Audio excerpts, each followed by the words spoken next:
Good afternoon.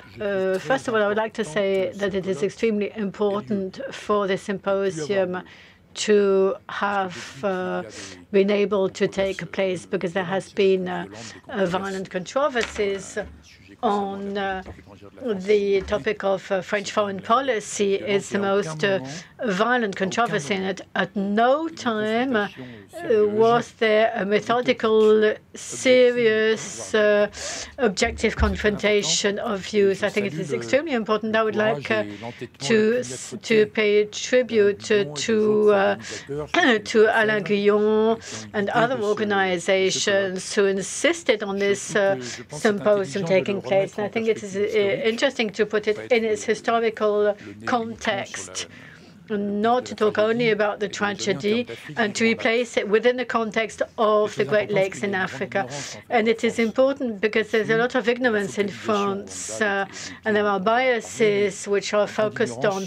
There is an ignorance about what happened before, well, the situation in '62, the heritage of the Belgian colonization in Rwanda, Burundi, in the DRC. So even if even leaving aside the genocide itself, an extremely difficult and painful topics, we have journalists, experts, diplomats in France that are studying the issue.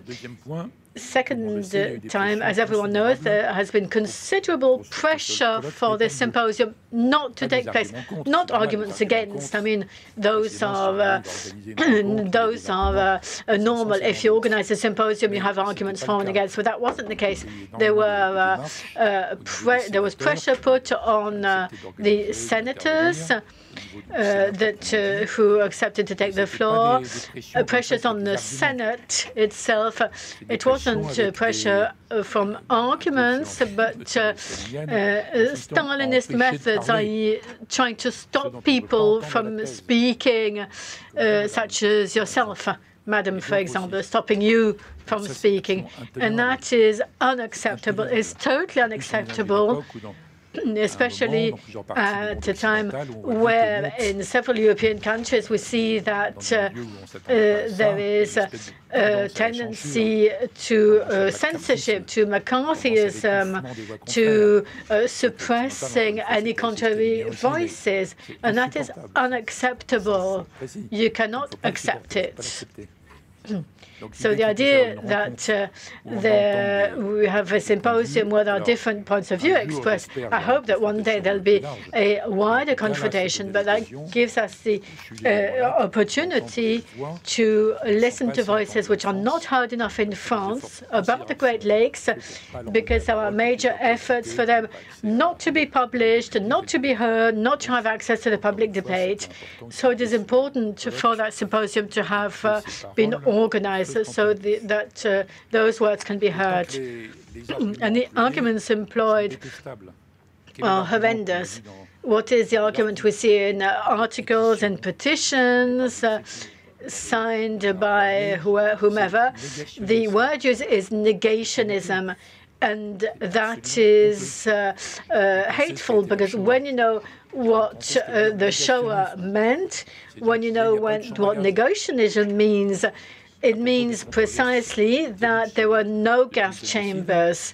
And I think nobody, well, to my knowledge, nobody has ever said that there was no genocide of the Tutsis. Never. So the accusation of negationism is a pure shame. It is a shame. The debate is not as to the existence of the genocide. The debate is how can you qualify the 3 or 4 million dead in Congo after taking control of Rwanda and the war. So there are numerous UN reports of 3 to 4 million dead, direct dead, members of the families, etc. So how can you qualify those dead? That has nothing to do with the genocide itself. It's not as if debate had taken place. In the DRC, churches say that there was a double genocide, but never did it question the existence, the very existence of a genocide itself. So there's a dishonest confusion which is created.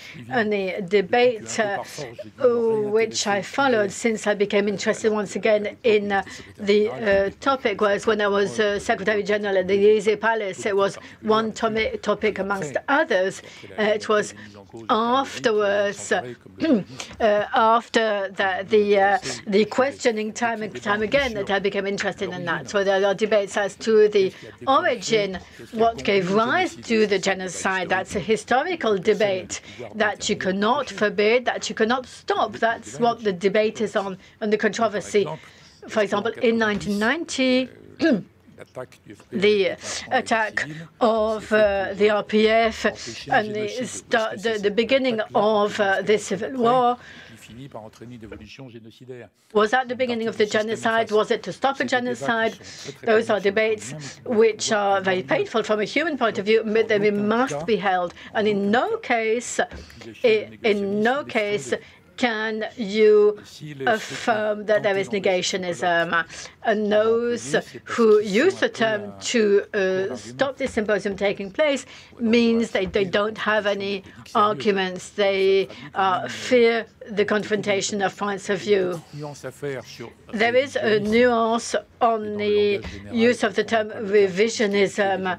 When you disqualify people whom you don't want to hear, revisionism, history is a permanent revision of history. For the First World War, for example, what is the number of dead on both sides, etc. That's an endless debate.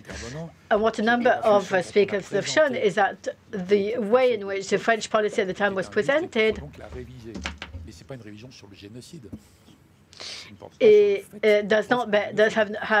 has no bearing on the genocide itself. So it's quite remarkable that there were people that wanted to organize this symposium and that the Senate agreed to that symposium being held here. All voices must be able to be heard without any censorship. Now, a word on the French policy. But I didn't come here to talk about French policy. The topic is much wider than that, and that's a good thing because the Africa of the Great Lakes is a wider topic. I was Secretary General of the Élysée Palace from 1991 to 1994, so I wasn't there. I wasn't in that post in 1990 when François Mitterrand took a decision when an attack was launched a few months after the speech in La Boule, where Mitterrand made a speech in favor of the democratization of Africa. And then you have an ultra-minority group that realizes that it will never be able to get to power through the ballot box. So I don't think it's a coincidence. But anyway, the military people who are close to François Mitterrand, his thought processes was as such. If we leave a micro-minority based on the armies of a neighboring country launch massacres, because it was going to be massacres, and the French guarantee of stability doesn't hold anymore. The French stability guarantee in Senegal, Djibouti, etc. So we have to stop that. That's why there were interventions. France stepped in as from 1990, 91, 93, and then there's another point which is always forgotten by those who are against France. It's the political role, because we stop the attacks, but we force belligerents to compromise and to reach an agreement. So the end point of François Mitterrand's policy and Mitterrand, Balladur and Juppé, France basically, is the Arusha agreements, which are unthinkable if there hadn't been a military intervention to deter the attacks. and then we get to Arusha, which doesn't exist if there hadn't been those constraints, which organizes a show of power which is very much in favor of the RPF. I speak under the control of better specialists than me. 80% of the army would have been Tutsi after the Arusha agreements. Also, on the side, the permanent accusations which come from abroad and from France too, I think there's a real mistake, and it's not the mistake which France is blamed for. The mistake was to have believed or to have seemed to believe that the signatory parties would implement the Arusha agreement, while it was quite clear that the RPF wouldn't accept just that, and a number of forces wouldn't abide by the Arusha agreements. So that needs discussions. Maybe the analysis should have been totally different. Maybe there should have been a major international presence to force the Arusha agreements to be implemented for 2 or 3 years with forces on the ground that wouldn't have played the game. I don't have the answer to that, but I am open to questions on the French policy at that time. And even if people say, well, Mitterrand was wrong in 1990, he should have let the massacres go ahead, it would have been horrible, but dozens of years later, we wouldn't have been questioning the role of France. Well, it's questionable, but it's normal to question whether we should have gone in, not gone in. It's unpleasant to hear, but it's normal. Those are exchanges which are exchange of views which are quite possible. Whereas the question of whether we should have organized things differently after Arusha, there are violent accusations, and that question is put in the background. But I don't want to go back on the whole story. But what I'm surprised at is that afterwards, not right at the beginning, but I met President Kagame twice when I was minister, once on my own, and then another time with my UK colleague Jack Straw, and we had a very open and frank discussion, and fairly constructive for the future. But what surprised me was that when Rwanda began to fear the possible conclusions to reached by Judge Bruguière, they were afraid of the possible conclusions, and the Musso report is an answer to that, and that's in 2008, something like that. And there's no reaction at that time by France. It's impugning French policy. It's the greatest attack against French policy since the war in Algeria. Those who wrote the report knew that there were people in France who would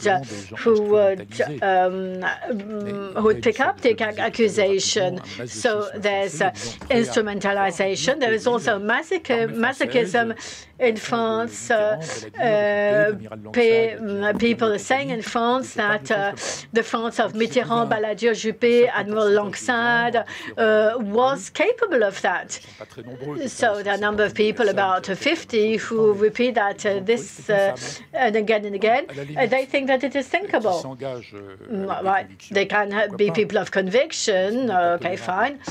But what is intolerable is that they organize themselves so that no discordant voices were ever heard since.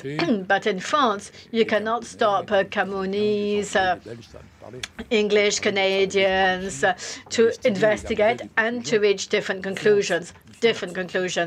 And I'd repeat once again that controversy is acceptable. It is quite natural. But what is not tolerable is the way of the domination that has been exerted over the past 20 years in our countries to stop discordant voices from being heard. And you have in mind tens or hundreds of biased interviews, biased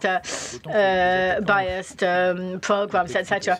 And there's a tactic which is fairly effective, which is a guerrilla warfare, where you say that Telegram 22,560 proves that on the 17th of March, this and that and the other. And afterwards, you can't have an exchange because it's a short emission, there are short programs nobody understands. There's never an exchange of views, and it's impossible to say the fundamentals are exact. You cannot go against that. And there's no real confrontation of views or real controversy. Dont il faut tourner la page. Et j'espère que cette rencontre que le Sénat a donné and I hope, I know that there are nuances in the expressions, in the presentations, and I hope it's only a beginning of a process of explanation on the tragedy of the Rwandan genocide and all the rest, because the history of Congo, of the DRC, of Burundi. There's a very touching film which was made about Burundi, and those are questions which still arise. I think for those who are going to become seriously interested in those topics, because in France we don't really have real specialists of the Great Lakes, 2 or 3 maximum. And I hope that they'll also become interested in the policy of others. Christian Queneau talked about the American policy. You can agree or not, but there can be other points of view about the US policy. But you cannot understand what has happened over the past tens of years if you cannot, if you don't look into Israeli policy, US policy, South African policy also, because there are powers also, big powers in Africa also. The UK, of course, Belgium. When there are debates about archives, France opened its archives wide, others very little. And it's impossible proof, because every time prosecutors, self-proclaimed prosecutors, don't find evidence for what they have been claiming for years in open archives, they say, well, that's evidence that the real archives are hidden.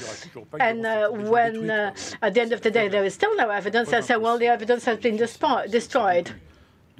So I would call for this encounter, for this symposium, to be the beginning of a process rather than the end of a process, to take account of the behavior of all countries involved, of African and non-African players, and that we pursue our aim, which must bring us all together, whatever our differences of opinion, which is a better understanding by historians, by experts, by politicians, to understand the vicious circle of killings in the region, to better confront the future, because that is the main topic, how to make sure that those martyred peoples can live in peace in the future.